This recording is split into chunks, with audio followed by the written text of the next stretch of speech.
Dobrodošli u kratki video pregled Spanovog poslovanja u prvom tromjesečju 2022. godine. Prvo tromjesečje bilo je karakterizirano dobrim poslovnim i financijskim rezultatima.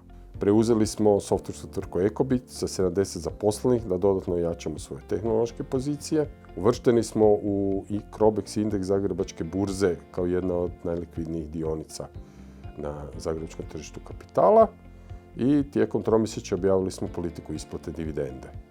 Od siječnja do ožujka 2022. prihod grupe je narastao na 185 milijuna kuna. To je 38% više u odnosu na isti period prošle godine. EBITDA je prije jednokratnih stavki porasla na 23,1 milijun kuna, što je porast od 88% u odnosu na isti period prošle godine. Kada se oduzmu jednokratne stavke, koje se prije svega odnose na troškove proizašle iz plana dodjele dionica zaposlenicima Ecobita, te na operativne troškove proizašle iz akvizicije koje su uglavnom odnose na troškove konzultanata, onda je EBITDA 20,1 milijun kuna, što je onda porast od 68%.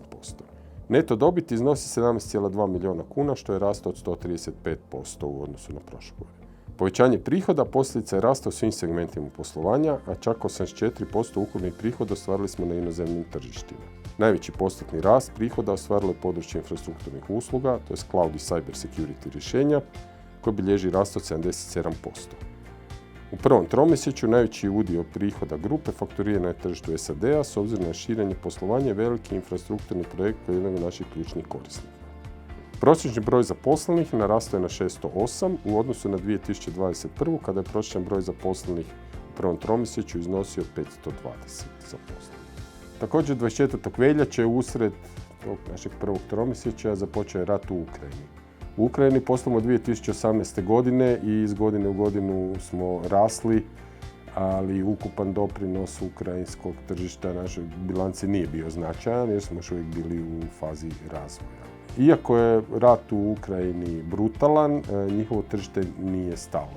Ukrajina je velika zemlja i neke procjene govore 70%, ali ono čemu mi svjedočimo da gotovo 50% tržišta još uvijek funkcionira.